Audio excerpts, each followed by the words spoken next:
আমরা জুলাই আগস্টের বিপ্লবী ছাত্র জনতার গণ অভ্যুত্থানের সাথে সাথে এদেশের সাধারণ শ্রমিক শ্রেণী পেশার মানুষ, রাজনৈতিক নেতৃবৃন্দ, সকল শ্রেণী পেশার মানুষ, সাধারণ মানুষ আন্দোলনে অংশগ্রহণ করেছে। স্বৈরাচার 36শে জুলাই 5ই আগস্ট পালিয়ে গেছে। কাজেই এই আন্দোলন সবার আন্দোলন। ছাত্র আমি আপনাদের উদ্দেশ্যে খুব সংক্ষিপ্ত যে কথাটি বলবো সেটি হচ্ছে এই, ডক্টর ওবায়দুল ইসলাম কিন্তু একজন শিক্ষক এবং আমি নিজেও নিজেকে এখনো একজন শিক্ষক হিসেবেই বিবেচনা করি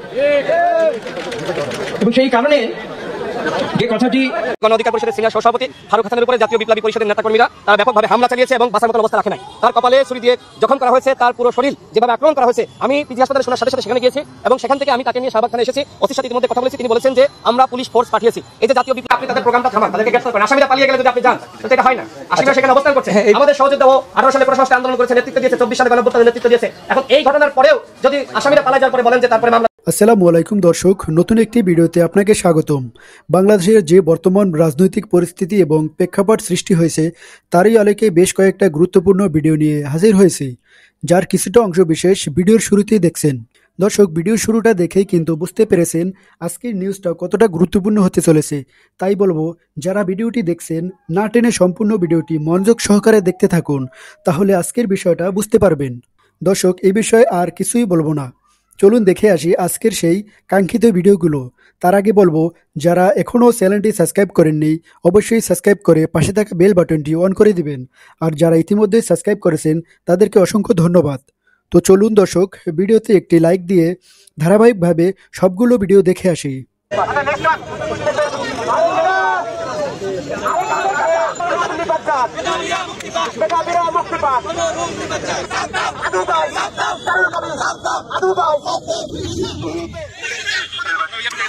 ছাত্রলীগের আজকে প্রতিষ্ঠা বার্ষিকী।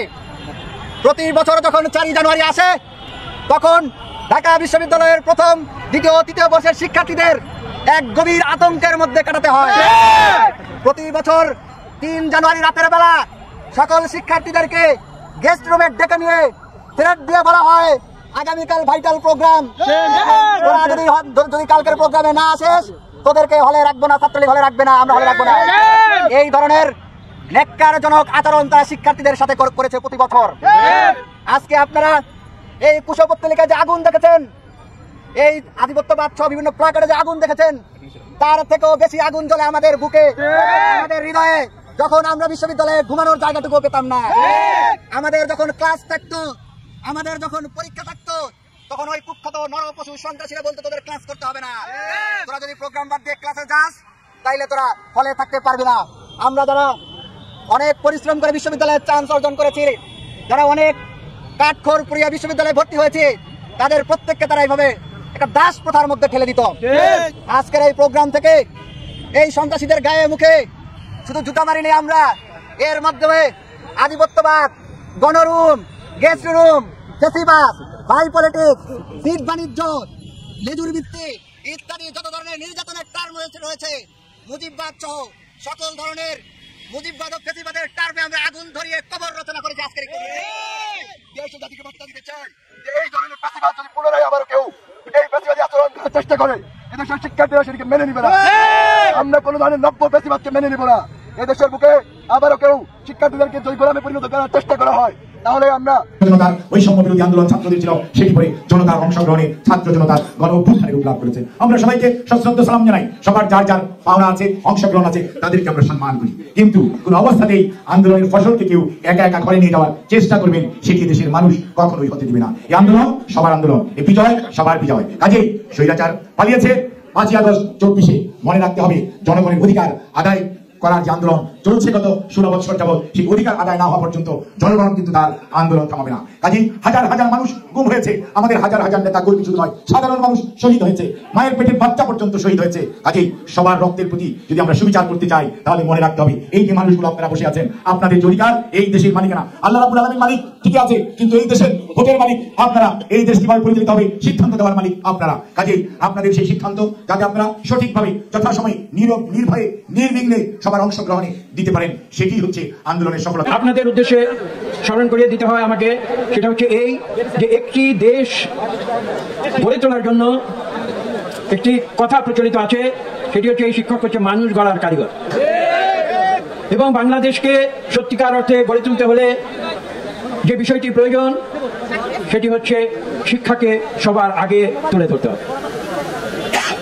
আজকে যে পরিস্থিতিতে আমরা এখানে এসেছি, বাংলাদেশের রাজনীতিতে যে পরিবর্তন সংঘটিত হয়েছে আপনারা দেখেছেন।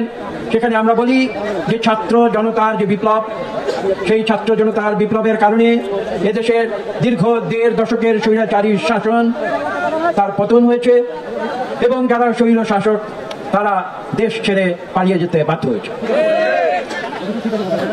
তারা কেন এই দেশ ছেড়ে পালিয়ে যেতে বাধ্য হয়েছে, এই বিষয়গুলি কিন্তু আমাদের উপলব্ধি করতে হবে এবং তা থেকে আমাদের শিক্ষা নিতে হবে। তারা তো অনেক ক্ষমতার বলে বলিয়ান ছিল, তারা অকাতরে গুলি করে ছাত্র জনতার জীবন নিয়েছে।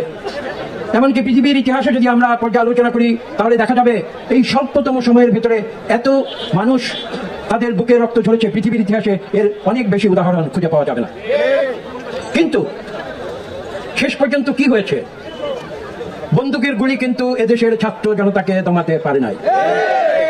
ছাত্ররা বন্দুকের গুলির মুখে বুক চিতিয়ে দিয়ে বলেছে যে আসো, তোমরা আসো। আবু সাইদ বলেছে যে তোমরা আসো, আমাকে গুলি করো, দেখি কত গুলি তোমরা করতে পারো, কিন্তু আমাকে হারাতে পারবে না, আমি বিজয়ী হব। এবং আবু সাইদ বিজয়ী হয়েছে। আজকে এই বাংলাদেশকে যদি আমরা সত্যিকার অর্থে একটি উদারনৈতিক গণতান্ত্রিক রাষ্ট্র শুধু নয়, বিশ্বের বুকে একটি সম্মানজনক রাষ্ট্র হিসেবে আমরা রূপান্তরিত করতে চাই, তাহলে কিন্তু আপনাদের মনে রাখতে হবে শুধু স্লোগান দিয়ে সেটা হবে। আমি কঠিন কথা বলছি, আমাকে ক্ষমা করবেন, কিন্তু স্লোগান দিয়ে বিশ্বের সবচেয়ে শক্তিশালী বা একটি সম্মানজনক জাতি হওয়া যায় না। সেটা করতে হলে কি করতে হবে? আমাদের ছাত্রদের সর্বপ্রথম লেখাপড়া করতে হবে। রক্ত ঢেলে দিয়ে বাংলাদেশে যুগান্তকারী পরিবর্তন এনেছেন, যার ফলশ্রুতিতে একটি অন্তর্বর্তীকালীন সরকার গঠিত হয়েছে, যারা এই দেশকে একটি গণতান্ত্রিক উদার রাষ্ট্রে পরিণত করার প্রচেষ্টায় রয়েছেন। আমি তাদেরকে শুধু কথাটি স্মরণ করে দিতে চাই যে নিজের স্বার্থ বিসর্জন দিয়েই কেবল দেশকে রক্ষা করা যায়। তারা সংসদ সদস্য হবে, তারা রাজনৈতিক দল করবে, একথা সত্য, একথা আমাদের মেনে নিতে হবে। কিন্তু তার আগে যদি কেউ বলে যে আমি ক্লাসরুমে যাব না, আমি লেখাপড়া করব না, আমি দেশ পরিচালনার জন্য যে গুণাবলী প্রয়োজন সেই গুণাবলী আমি অর্জন করব না, কিন্তু আমি দেশ শাসন করব, তাহলে কিন্তু সেটা সঠিক কথা হবে না। আমাকে ক্ষমা করবেন, আমি শিক্ষক, আমি যেটা সঠিক মনে করি, যেটা সত্য মনে করি, সে কথা যতই অপ্রিয় হোক না কেন, যতই কঠিন হোক না কেন, আমি কিন্তু সে কথা বলি। এবং সেই কারণে হয়তো অনেকে আমাকে বলেন যে বাংলাদেশের রাজনীতির যে লেখাপড়া, সেই রাজনীতির লেখাপড়া কিন্তু আমি করতে পারি না। আমি যে লেখাপড়া করেছি সেটা হচ্ছে নীতির প্রশ্নে আপড় থাকার লেখাপড়া, যেটা দেশ নেত্রী বেগম খালেদা জিয়া আমাদের শিখেছিল। আমি যেই লেখাপড়া করেছি সেটা হচ্ছে বাংলাদেশের স্বাধীনতার আদর্শের লেখাপড়া, যে লেখাপড়া আমাদের শহীদ প্রেসিডেন্ট জিয়া রহমান আমাদের শিখিয়েছিলেন। এবং আমি সেই আদর্শে বিশ্বাস করি। আমাদের ভারপ্রাপ্ত চেয়ারম্যান লন্ডন থেকে যিনি তরুণ প্রজন্মকে তিনি নতুন করে গড়ে তুলছেন এই দেশ সেবা করার জন্য। পরিষদের কারা এরা বলছে যে এরা নাকি সরকারকে সহযোগিতা করার জন্য এই সংগঠন গঠন করেছে। আমার জানা মতে সরকারের এই ধরনের কোনো সংগঠন নাই। ডক্টর ইউনূস কোনো উগ্র মানুষ না। সুতরাং এই যে উগ্রবাদিতা যারা তৈরি করছে বিপ্লবের নামে, যারা এইভাবে গণ অধিকার পরিষদের সিনিয়র সভাপতি ফারুক হাসানের উপর হামলা চালিয়েছে, আমরা পুলিশকে বলবো এরা এখনো পর্যন্ত শহীদ মিনারে অবস্থান করছে, এদেরকে গ্রেফতার করতে হবে। অন্যথায় যদি সংঘর্ষ তৈরি হয়, গণ অধিকার পরিষদের নেতাকর্মীরা সেখানে গিয়ে যদি সংঘর্ষ বাঁধে, এর দায় কিন্তু সরকারকে নিতে হবে, পুলিশকে নিতে হবে। ফারুক হাসানের অবস্থা খুবই খারাপ, আপনারা নিজেরাই দেখেছেন যে কি অবস্থা, তার কপালে কোপ দেওয়া হয়েছে। কোনো গণতন্ত্রপন্থী সংগঠন এইভাবে ছুরি নিয়ে ঘরে না। এরা কিসের বিপ্লবী? 90 গজিয়ে ওঠা জাতীয় বিপ্লবী নামধারী এই জঙ্গি সংগঠনের যারা ফারুক হাসানের উপর হামলা চালিয়েছে, তাদেরকে আগামী 1 ঘন্টার মধ্যে গ্রেফতার করতে হবে। 1 ঘন্টা সময় যাও না। ফারুক হাসানের উপর যেভাবে হামলা চালিয়েছে, কোন মানুষকে এইভাবে জখম করতে পারে না। আমরা এই হামলার জবাব চাই। পুলিশ যদি ব্যবস্থা না গ্রহণ করে, তাহলে কিন্তু গণ অধিকার পরিষদের সাথে তাদের সংঘর্ষ তৈরি হলে এর দায় কিন্তু সরকারকে এবং পুলিশকে নিতে হবে। আমরা শাহবাগ থানায় এসেছি, ইতিমধ্যে ওসির সাথে কথা বলেছি, এখনো পর্যন্ত আমরা শাহবাগ থানায় অবস্থান করছি। আমরা অবশ্যই মামলা করব। ফারুক হাসানকে অতিথি হিসেবে সেখানে ডাকা হয়েছিল এবং একজন অতিথি, একজন বক্তা সেখানে যে কোনো ধরনের বক্তব্য রাখতেই পারেন, কথা বলতেই পারেন। এই কারণে ওই বক্তার উপর হামলা চালানো কোনোভাবেই জায়েজ না। সুতরাং যারা এই ধরনের ঘটনা ঘটিয়েছে তারা জঙ্গি, তারা সন্ত্রাসী, অবশ্যই তাদেরকে আগামী 1 ঘন্টার মধ্যে আইনের আওতায় আনতে হবে। আমরা ওসির সাথে কথা বলেছি, আমরা শাহবাগ থানায় এখনো আছি, আমরা এই ঘটনায় মামলা করব এবং এই জঙ্গিদেরকে অবশ্যই গ্রেফতার করতে হবে। এরা ডক্টর ইউনূসের উপকার করার জন্য আসে না, এরা ক্ষতি করার জন্য এসেছে। এরা সরকারের সমালোচনা করেছে, এই কারণে নাকি ফারুক হাসানের উপর হামলা চালিয়েছে। সরকারের সমালোচনা সবাই করতে পারে। গণতান্ত্রিক রাষ্ট্রে আমরা হাসিনার বিরুদ্ধে সারা জীবন আন্দোলন সংগ্রাম করেছি। এখন যদি কেউ এসে বলে যে ডক্টর ইউনূসের সমালোচনা করা যাবে না, এই সরকারের সমালোচনা করা যাবে না, এরা কোনোভাবেই গণতন্ত্রের পক্ষে শক্তি না, এরা জঙ্গি গোষ্ঠীর ব্যবস্থা নেবে। What is this? এই অভ্যুত্থানের প্রয়োজন কি ছিল? আমরা আমাদেরকে ছিলেন না 18 সাল থেকে আমরা বিশ্ববিদ্যালয়ে কিভাবে আমরা রাজনীতি করেছি, মানুষের জন্য কথা বলেছি। হাসিনার আমলেও এইভাবে আমরা কোনোভাবে হাসিনার আমলেও এইভাবে শহীদ মিনারের মতো জায়গায় ঘটনা ঘটে নাই। আচ্ছা, এই বিষয়টা আমি তো আপনাকে বলছি যে বিষয়টা তদন্ত চলতেছে, আমাদের আমাদের এই আপনারা কি কথা বলেন, আমি কথা বলতেছি। এখানে কোনো তদন্ত লাগবে না, ওদেরকে ধরেন। সাংবাদিকদের কাছে ফুটেজ আছে, সবকিছু আছে। এই ঘটনা আমরা যদি আপনি বলেন না ধরেন, আমরা শহীদ মিনার এখন একাডেমিতে নিয়ে যাব। সংঘর্ষ। দর্শক, আমি আশা করি আপনি সবগুলো ভিডিওই মনোযোগ সহকারে দেখছেন। সেই সাথে দর্শক, এই ভিডিওগুলো সম্পর্কিত যদি কোনো তথ্য এবং মতামত থাকে তাহলে কমেন্টে জানাবেন। এতক্ষণ সাথে থাকার জন্য ধন্যবাদ। আজকের মতোই এ পর্যন্তই। আল্লাহ হাফেজ।